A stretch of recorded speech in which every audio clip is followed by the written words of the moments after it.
Have you ever heard a melody that bypasses your brain and goes straight for the heart? What if a single song could crumble the walls a man built around his soul for 50 years? This is a story. It's not a news report, and you won't find the main character on social media, but it's inspired by the very real, almost magical power of music to connect us. It's a story about a man we'll call Dimitri, and how one simple Filipino melody, traveling over 7,000 kilometers, found a crack in his armor and unleashed a flood of tears he never knew he was holding back. In the heart of Moscow, inside the hallowed Moscow State Tchaikovsky Conservatory, our story begins with a man named Dmitry Volkov. At 52, he was the conservatory's senior sound engineer, and he treated his job with the quiet seriousness of a bomb disposal expert. His kingdom was the glass-walled booth at the back of the concert hall, a cockpit of glowing sliders and meters. From there, he didn't just hear music, he measured it, sculpted it. He made sure every note reached the audience with cold, mathematical perfection. For Dmitri, emotion was just distortion, a problem to be smoothed out. His colleagues knew him as a man of few words and even fewer smiles. A quick nod was his version of a standing ovation. This wasn't an act. It was a fortress he'd built around himself over decades. He was from a generation of men taught that strength meant silence, that you carry your troubles like stones in your pocket, felt but never, ever shown. Music to him was a magnificent equation. He understood the physics of it all, appreciating a composer's genius the way an astronomer admires a distant star. He saw its beautiful structure, but he didn't feel its heat. He believed he'd heard every combination of notes that could possibly stir a human heart, and he had remained unmoved, a guardian of pure sound. He was about to be proven wrong. One ordinary Tuesday evening, the program was familiar. A solid lineup of Russian classics. Dmitri settled into his chair, the console's blue glow lighting his focused face. The concert went off without a hitch. Then came the intermission. A quiet murmur went through the hall as a short, unscheduled performance was announced. As a nod to cultural exchange ahead of the 50th anniversary of diplomatic ties between Russia and the Philippines in 2026, a guest choir would perform one song. The doors opened, and the Philippine madrigal singers filed onto the stage. Dmitri let out a quiet, internal sigh. An unplanned performance was a messy variable. Folk music, probably. He adjusted his levels, his face a mask of professionalism. The singers arranged themselves in their signature semicircle, no conductor in sight, a picture of pure unity. And then they began to sing. It wasn't a grand, booming opening. It was a single, gentle male voice singing in a language Dmitri had never heard before, Tagalog. The song was Anak, a Filipino classic from the late 70s. The word means child, and the song is a story of a parent's bottomless love for a child who wanders and, hopefully, finds their way home. Of course, Dmitri didn't know any of that. At first, his reaction was all business. He noted the singer's vocal clarity, the seamless blend of the harmonies. His fingers danced over the console out of pure reflex. But then, something strange happened. The melody didn't just go into his ears. It felt like it was bypassing them entirely, like a frequency his equipment couldn't measure, a warmth creeping past his defenses. He listened, his brow slightly furrowed in confusion. The song was simple, but it felt huge. It seemed to hold a whole life within it. Hope, sorrow, and then a wave of aching love and forgiveness. He couldn't understand the words, but he felt them. As the harmonies swelled, for the first time in maybe 30 years, Dmitry Volkov wasn't analyzing sound. He was just listening. A weird ache bloomed in his chest, a tightness in his throat. He shook it off, just tired. But the music kept going, and he found himself staring at the singers, their eyes closed, their faces just pure, open channels of emotion. They weren't performing a song. They were sharing a piece of their soul. And in the cold, clean world of his booth, Dmitri felt the first crack appear in his fortress of silence. Through that crack, a memory pushed its way out. One he hadn't touched in decades. He was a little boy, running through a field of wildflowers near his family's old dacha. He could almost feel the sun on his face, hear his mother's voice calling his name, feel the total safety of her arms. It was a memory of a warmth he'd long since forgotten. The song's harmonies grew more complex, and the lead voice now carried a new tone: pain. The sound of a parent watching their child make mistakes, of letting go, of praying for their return. Another memory hit Dmitri, this one sharper. The last time he saw his father, a proud, stubborn man just like him. They'd argued over something stupid, something he couldn't even remember.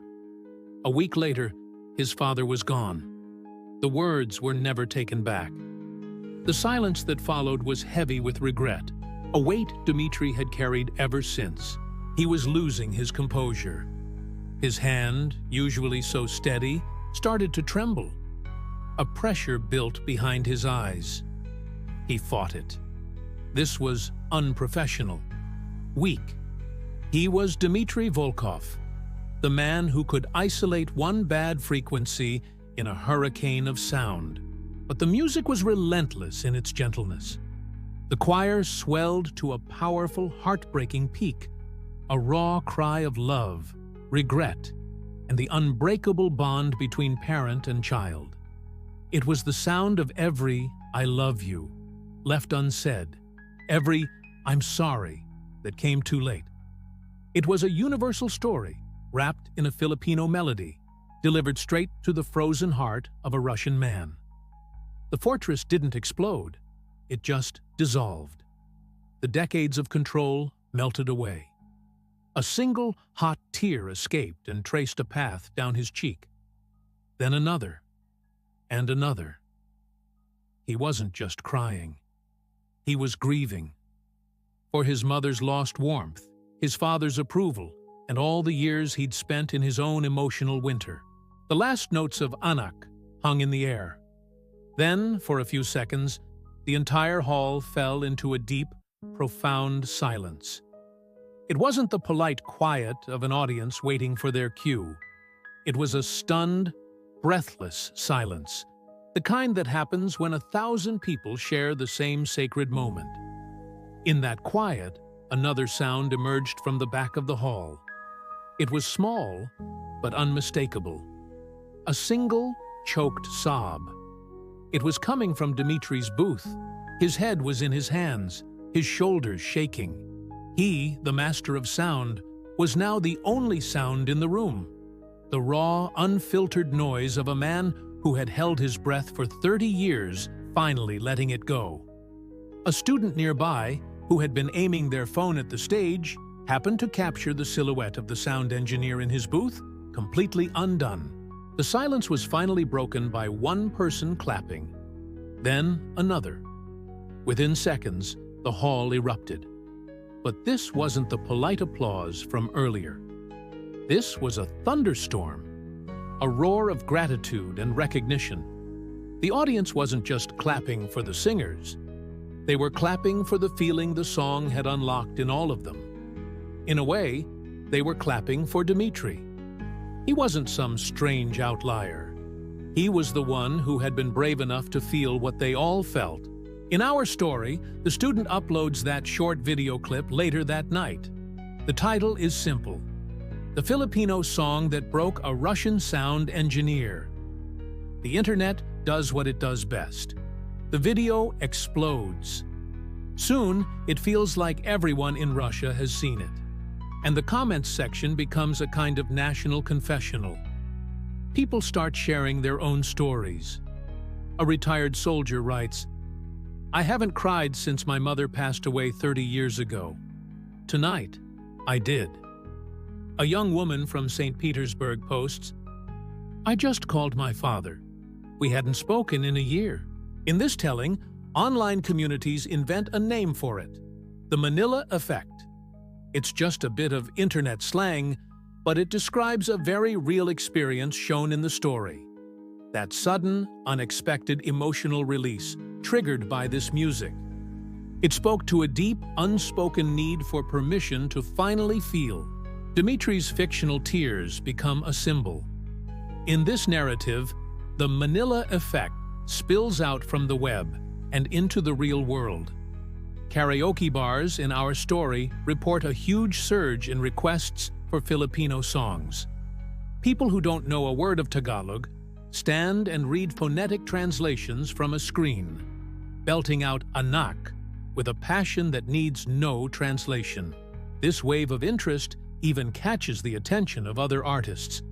Imagine another choir, say the Moscow Imperial Choir, stunning an audience of overseas Filipino workers with a powerful, heartfelt performance of Bayan Ko, another iconic Filipino song about love for one's country. These kinds of grassroots connections, born from a single moment in a concert hall, add a powerful human momentum to the real-life cultural exchanges being planned for the 50th anniversary of diplomatic relations in 2026. An idea for a joint music festival, perhaps called Songs Without Borders, starts to feel not just possible but necessary. It all started not with a treaty, but with a tear. And what about Dmitry Volkov? In our story, he shies away from the accidental fame, wanting only to get back to his quiet, orderly life. For a while, things are a little awkward at the conservatory. But slowly, life returns to normal. The consoles and the frequencies are still his sanctuary, but something inside him has changed for good. The fortress is gone, and he doesn't try to rebuild it. One evening, he pulls up the video of that performance on his computer. He watches, he listens, and he lets himself feel without fighting it. A week later, he picks up the phone and calls his estranged son. They haven't spoken in 3 years. When his son answers, Dmitry doesn't have a big speech. He just says, I was listening to a song, and it made me think of you. The silence on the other end of the line isn't empty. It's a silence ready to be filled. Dmitry Volkov still works at the conservatory. He's still a man of few words. But the cold stoicism is gone, replaced by a quiet strength. He learned that real strength isn't about suppressing what you feel, but having the courage to face it. His hearing, in a way, was forever changed. He learned to listen not just with his ears, but with his heart. A story like Dimitri's, even though it's imagined, gets at a fundamental truth. One song from one culture can reach across thousands of kilometers to find one person in a dark room. It reminds us that music speaks a language that needs no translation, the language of love, loss, and hope. It reminds us that under all our different histories and languages, we're all connected by the same fragile, hopeful, and profoundly human hearts. Because sometimes, warmth isn't a place on a map. It's a song you feel in your soul. This story was inspired by the very real and growing connection between cultures through music. And that power is in all of our lives. So, I'd love to ask you, what Filipino song changed your life? Or what piece of music from any culture reached you in an unexpected way? Tell me in the comments. I'd love to read your stories. And if this story moved you, please consider liking and subscribing for more stories about the invisible threads that connect us all.